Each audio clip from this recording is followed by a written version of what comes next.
the analysis. But there may be times that you don't have a clear referent group. That maybe there isn't one group that you want to compare everybody to. A strategy in those cases, instead of dummy coding, is to do what's called effect coding. And what effect coding does is it compares everybody to the mean of the means.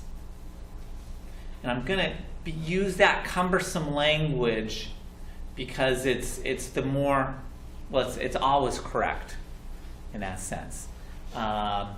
If you have equal sample sizes, if every group has exactly the same number of kids or subjects or participants, the mean of the means is the grand mean, as if you just pooled everybody together and just asked everybody's score and took the average. But if the ends aren't equal, if one group is bigger than the other group, the mean of the means is the mean of this group plus the mean of that group. In this case, we have 4 groups. It's the mean of group 1 plus the mean of group 2 plus the mean of group 3 plus the mean of group 4 divided by 4. It's the average of the group averages when the ends aren't equal. We're going to revisit that issue in a minute. But for now, you may be kind of wondering, why do I keep saying mean of the means? And it's just habit. And to kind of just keep that in your head, if the sample sizes aren't equal, you're not talking about the grand mean. You're talking about comparing everybody to the average of the different group averages. So again, you take as if every group is its own little whatever, and what's the average of the different, if there are 4 different interventions, I'm comparing to the average of those intervention effects. I just explained that here. That is the grand mean. You can think of it in that case as the scores are reflecting some overall average plus or minus some unique condition effects. Where you may see this is when someone doesn't have a control group. Let's say that I am testing 3 different curriculums. And so there's not a business as usual. There's not a no intervention. But I want to give everybody an intervention. And the question is, do all these interventions work equally well, or do some of them stand out and some of them bomb? So I don't go in knowing which one's going to be the best one or the worst one. I'm just going to say, let's compare everybody to the average intervention. And we'll kind of approach it that way. That's kind of one classic, I think, scenario where you see someone do effect coding. There is no clear referent group, and everybody's getting an intervention, and you want to just compare everybody to the average of those interventions. It is not synonymous with this untreated population, because again, if everybody's, it's the average of all of those. There's not a control group. There's not. If you're looking at 4 different interventions, it's the average of the interventions. Don't think of it as a non-intervention group. We're not creating some artificial control group. It is the average of those averages. Ultimately, the question should determine the coding scheme, as you're seeing I'm wrestling with here, kind of coming up with the analogies. What's the question you have? Do you want to compare everybody to that group? Do you want to compare everybody to an overall average? That should decide. Or do you want to do something else? Effect coding is similar to dummy coding, the same general idea. If we have 4 groups, we have to make 3 effect codes, or 3 effect variables. But now, instead of coding everybody 1 or 0, you're going to have codes of 1, 0, or -1. And we'll see kind of in an illustration in just a minute. People in one group, so if we have 4 groups, we have 3 effect variables. One group, everybody in one of our conditions is going to be coded 1 on a variable. if there's going to be one group that is going to be coded -1 for all of the variables, and all the other conditions, everybody's coded 0. It's probably the most clear if we actually go through a real kind of, here's an illustration of it.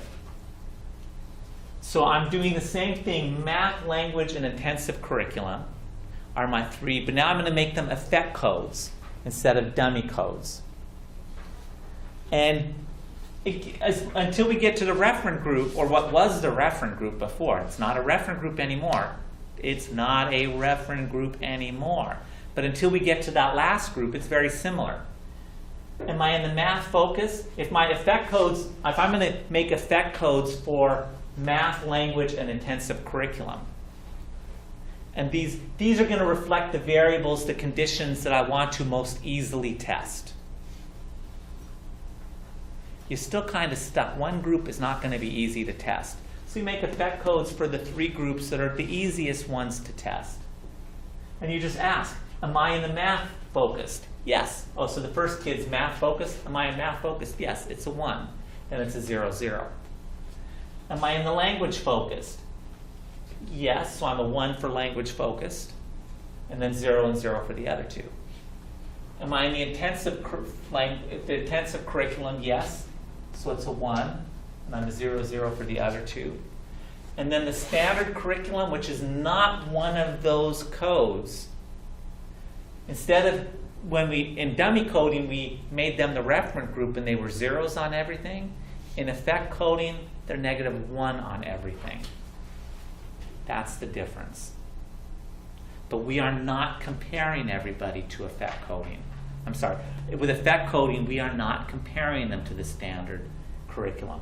This is just how we have to code one of the groups, because we can't have 4 codes, right? Because that last group is always redundant. So again, just -1s for that last condition.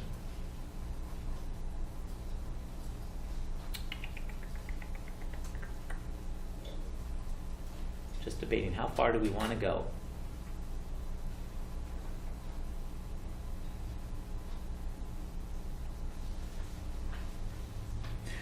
Let's go a little bit.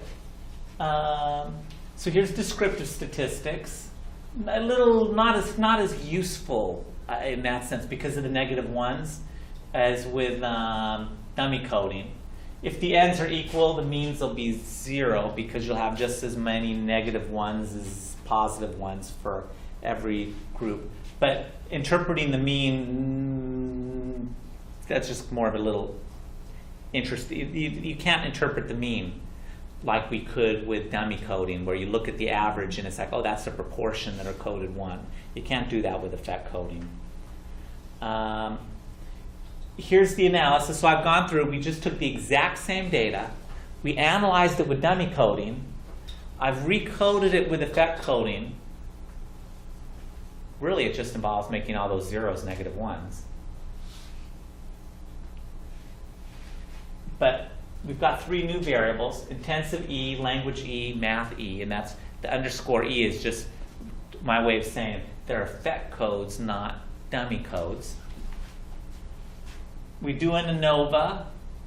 Oh, I'm sorry. We do our multiple regression. We're not going to bother doing an ANOVA this way because actually it wouldn't make it. Well, anyway. Ooh. Anyway.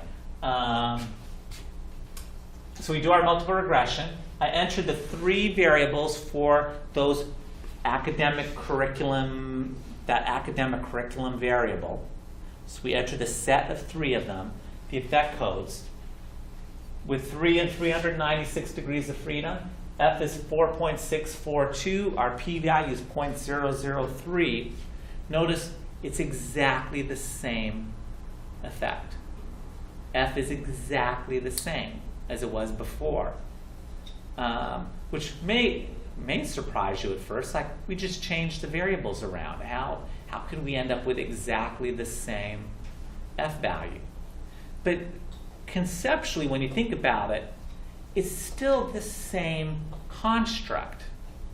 We're still measuring academic program. We have 3 variables, all that uniquely identify every kid as belonging to which program. That's what those three variables are. However we code them, it's still going to be the same overall effect. It's kind of like you can call me Craig, or you can call me Mason, or you can call me... It's the same thing, just with a different spin on it. But the information, the fundamental information that's contained in those variables, in the three dummy variables, those three dummy variables tell you which group do you belong in. The information contained in the three effect variables tells you which group do you belong in.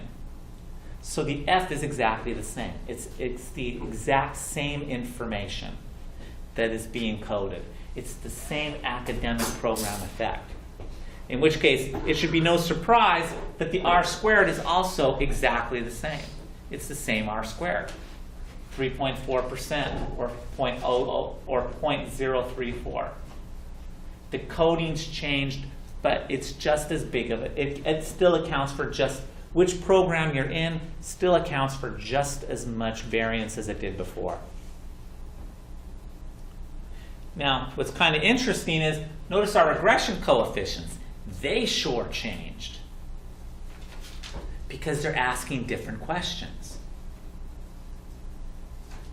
So the overall effect, this is where it's really kind of cool. The set of the three variables tells you which program are you in. Which program are you in? And that's the same whether it's dummy coding, effect code, it's the same. Which program are you in? But how you say which program are you in, I got to learn how to say which program are you in Chinese and German, and instead of, because that's, you can think of it that way. It's still saying, ich ein Programm mean, I don't know. Yes, I'm going to get myself in trouble doing that. I was thinking of, it suddenly came in my mind, Kennedy's, ich ein Berlin or whatever. Anyway. So the overall effect is telling you which program are you in, but the dummy codes are asking specific questions. It's really kind of cool. There's something elegant and beautiful in it, that the overall set is answering which program are you in, and it's doing it by asking three different questions. Dummy coding is asking, how does intensive compare to standard? How does math compare to standard? How does language compare to standard? Answering those questions, it also says, which program are you in? Effect coding is asking, how does math compare to the mean of the means? How does language compare to the mean of the means? How does intensive compare to the mean of the means? And in answering those three questions, it still is saying, which program are you in? This is why I do this stuff. It just gives me goosebumps. It's very cool. So, different questions. And this is one of the important things with how to pick. Do you want to do dummy coding? Do you want to do effect coding? Do you want to do orthogonal coding, which we'll talk about? Which type of coding do you want to do? If I want to see the effect of which program are you in, it doesn't matter.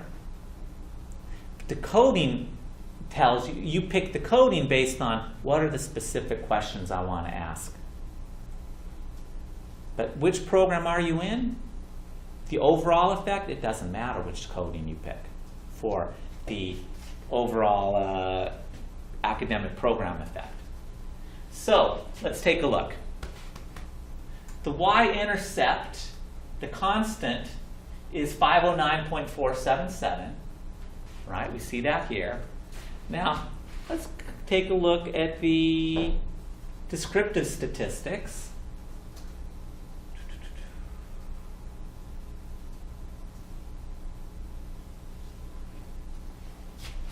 We have 400. The total, the average across all 400 is 509.4769. Oops. 509.477. I mean, it's the same number. The y-intercept, our intercept is the overall average. It is the mean of the means. Now, in this case, it's the grand mean. This is where it's a little tricky. This is why I have to make the ends equal. It's the grand mean because all the groups had exactly 100 kids in it. But if we didn't have equal numbers, it would be the mean of the means. So in this case, the intercept now, in dummy coding, the intercept was the average for the referent group. In effect coding, the intercept is the mean of the means, or the grand mean if you're fortunate enough and all the ends are exactly equal. The math coefficient is 31.416. We do exactly what we did before. Here's our regression equation, 509.477 plus 31.416 times math effect code plus 22.096 times language effect code minus 4.135 times the intensive effect code. And we just plug them in. We plug and chug. What's the effect for the math curriculum? Well, 509.477 plus 31.4 times, am I in the math program? Yes. So the effect codes would be 1 for math and then 0, 0.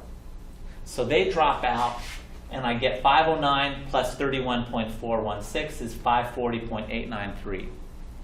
Now, a couple things. One, notice 540.893. Notice the value's changed, right? It's a different intercept. It's a different coefficient for the math effect, but it's still predicting 540.893. It's still predicting the right average for the math kids. So even though the numbers change, in the end, they're getting you to the same place. Pretty cool, again. So we see the average.